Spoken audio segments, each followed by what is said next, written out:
people tend to do the opposite of what they should be doing. If you have osteoarthritis, one of the best things for you is to keep moving. Cardio, strength and conditioning, walking, general physical activity is going to be great. The human body can adapt. Your body will naturally make these changes on its own. Welcome to Build Beyond, a podcast designed to challenge and guide you on your health journey so that you can meet your full potential.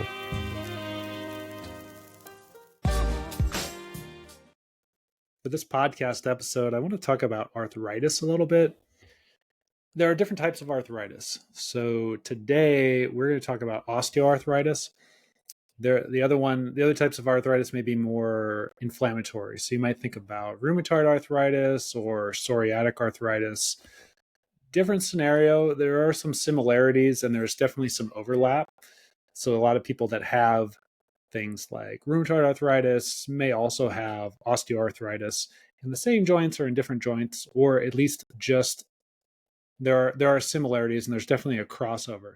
Today, for this episode, I want to focus primarily on what we think about with osteoarthritis. And this is typically, I think, when people go to a doctor and they're told that they have arthritis, this is what they're talking about. And this is the quote, bone on bone that a lot of people worry about. Now, and to explain this, I want to use an analogy. I'm going to tell you a story. And I think this analogy isn't perfect, but I think it does a good job of giving you a visual of what we're actually dealing with. So let's say that you are an engineer and you're going to go build a bridge, and the bridge is going over water, and cars will drive on this bridge. Well, when you're designing the bridge, it needs to be somewhat flexible. It's going to have to accommodate for wind, possibly water, especially if it's running and hitting the pillars. There's going to be movement from the cars. There's just going to be natural wear and tear from the environment. You may have things like earthquakes or storms. So it's going to have to be rigid but flexible at the same time. So you'll go through and you'll design it, and then it'll go out there and it'll be tested. Now, let's say after about a year of your bridge being in operation, there's too much movement. Maybe you didn't do your calculations right, or the environment has changed. So it's getting extra movement and you're worried about the stability of it. So you need to go make some modifications. Well, you're going to do a couple things. First of all, you're probably going to need to decrease the joint spaces to limit that movement. And within those joint spaces, you're going to need to make the pieces of those joints a little bit more robust. So you may replace the steel with something a bit thicker. And that may not even be enough. Maybe you replace those joints, the joint material, with something thicker, and you decrease the joint space. And you also kind of brace on the outside of the joints to give it a little bit more stability. You may also add thicker cables. And you may even want to put in, let's say, like an alarm system. So if you get too much movement, then it would be a warning system to let you know. Well, this is pretty similar to the changes that your body makes over time. So let's say you've got a joint. Maybe we'll picture an elbow joint because it's relatively simple. And you've got a lot of movement at that joint. And over time, your body needs to adapt to it. Well, what's it going to do? It's going to probably make the joint space a little bit smaller. It will probably increase the density of the bone. And this is what we see with osteoarthritis. So these are hallmark signs of arthritis, especially with imaging. So we'll see loss of joint space. We'll see subchondral sclerosis. So underneath the cartilage, you'll see thickening of the bone. Some people get told they have bone spurs. So these are like the bony outcroppings on the outside. So this is similar to what an engineer would do with a joint, right? You make the joint smaller. You make the material thicker. Maybe you put some bracing on the outside of the joint. And something that you're going to see along with osteoarthritis are tendon changes. So tendons that get a lot of use tend to be thicker. So that may be like the cables of the bridge getting thicker. So really what your body is doing is what an engineer would do to a bridge. We need this bridge to continue to function. We need it to be able to move, but we need it to be stable. So the natural changes over time would be to make it more robust and better able to withstand the stresses that it's going to have in everyday use. Now, the alarm system that an engineer might put into a bridge with some sensors possibly to let you know there's excess movement, let's just say for the human body, that's pain. Because if you have less joint space and maybe the tendons get a little bit thicker and less stretchy, uh, a lot of people have pain that may be a little bit more intense or maybe more frequent or may hang out for longer than it did when they were younger. And again, this isn't a perfect analogy, but I think it works quite well, because a lot of times what happens is we get a specific diagnosis and then we kind of have this doom and gloom attitude as if, oh no, I have arthritis, I have bone on bone, there's nothing I can do about it. Now, the interesting thing is that osteoarthritis is considered a degenerative joint disease. And so sometimes that phrase will be thrown out and people will say, oh no, I have degenerative joint disease, or I have degenerative disc disease. And the word degenerative, maybe they could have picked a better word.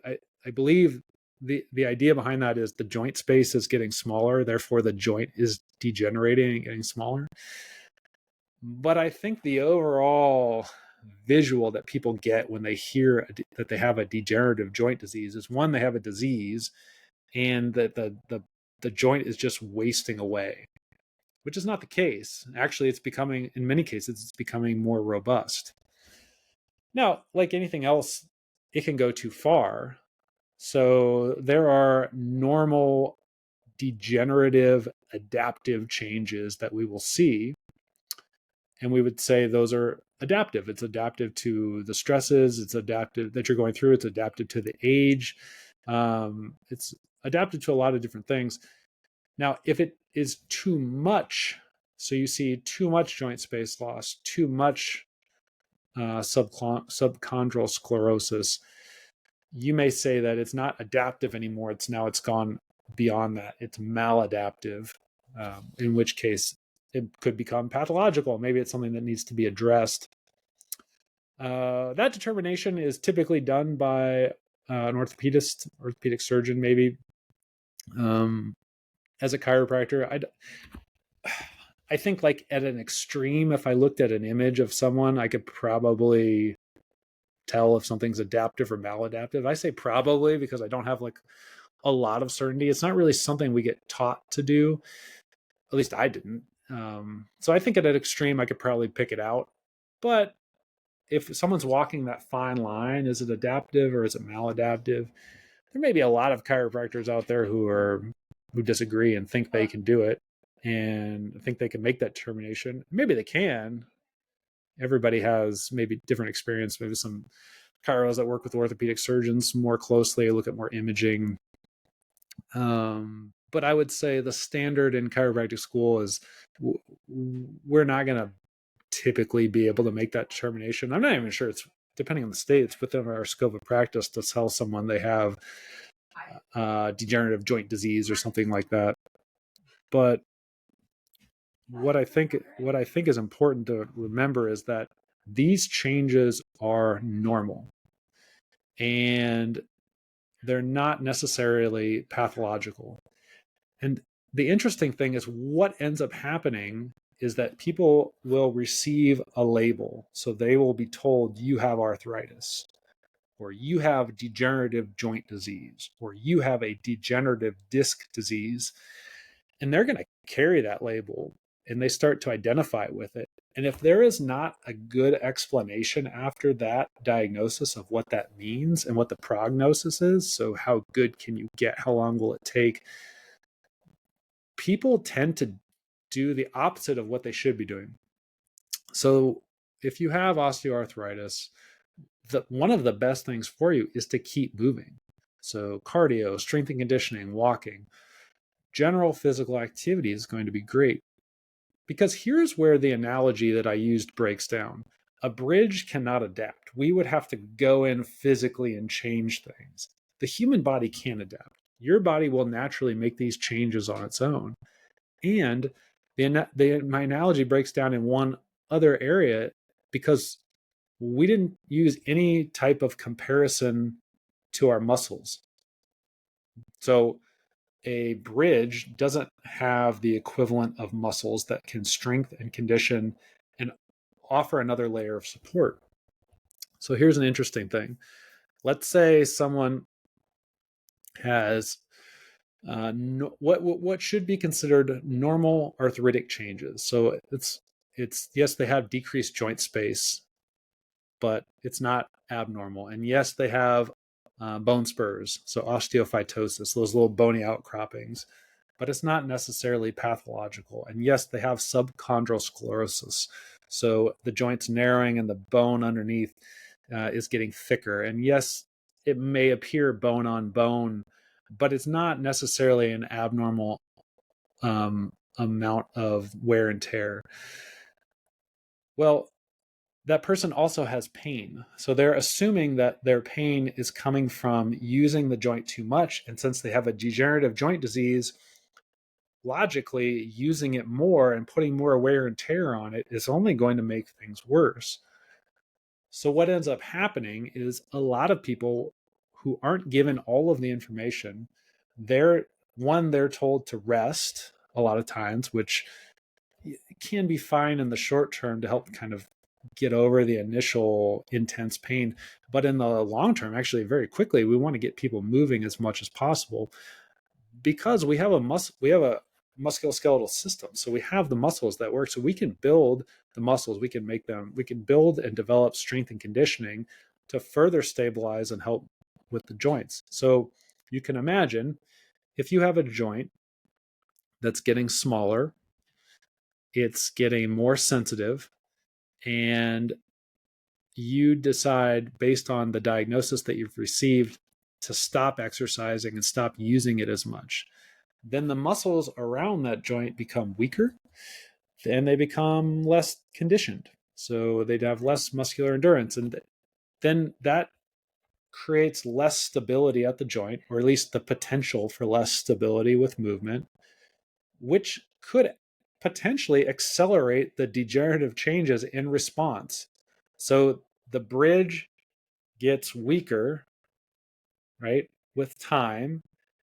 And we go in and we decrease that joint space, we make the cables thicker, but we don't put in a good enough support system. So then those stresses just keep coming and coming and coming.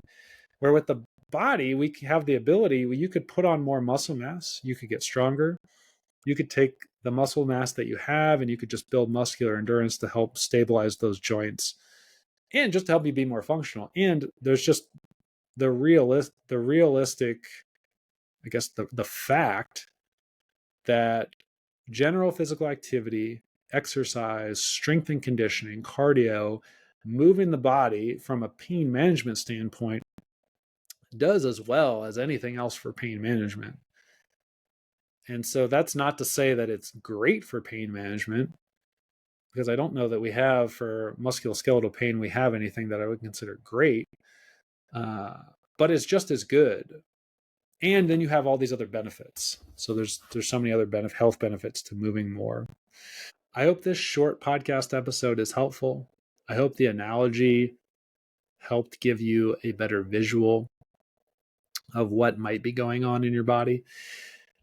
As always, I would not consider this to be medical advice or healthcare advice. So if you have questions about joint pain, one of the best things you can do is just go see a qualified healthcare provider, take a good history, do a good physical examination, talk to you about potential diagnoses, and then more importantly, talk to you about the prognosis. And if you go in and you have pain and you have someone telling you that you need to rest, I would, if it's a short-term period of rest just to take the edge off and get the pain under control, I'm usually on board with that. But if their long-term plan does not include a progressive return to activity with some type of physical movement, it doesn't have to be typical gym or rehab, but there needs to be some type of physical activity component that's going to help build you back up to what you want to be able to do. If that's not included in the recommendations or in the explanation, I'm not saying that healthcare provider is wrong or bad, but I would recommend in that case, if they're leaving that part out of it, that you go seek another opinion, because maybe that healthcare provider just isn't good at that. So you may go to a chiropractor who's really good at symptom management. So you have arthritis and you go get your joints adjusted and they feel better temporarily. And maybe that chiropractor or that physical therapist just isn't good at building a rehab plan. It doesn't mean you can't see them. You may see them just for that pain management portion, but then you would benefit from going to someone else and connecting with someone else who can help you move along from where you are now to where you want to be. And usually bridging that gap, especially for people with arthritis, it doesn't happen by just coming in and lying down on a treatment table and getting your muscles rubbed or your back cracked. And that's not to say that those types of treatment are not valuable, because they can be. It very rarely connects the dots and gets you what you want. So I hope this has been helpful. Thanks for listening. We'll talk to you later.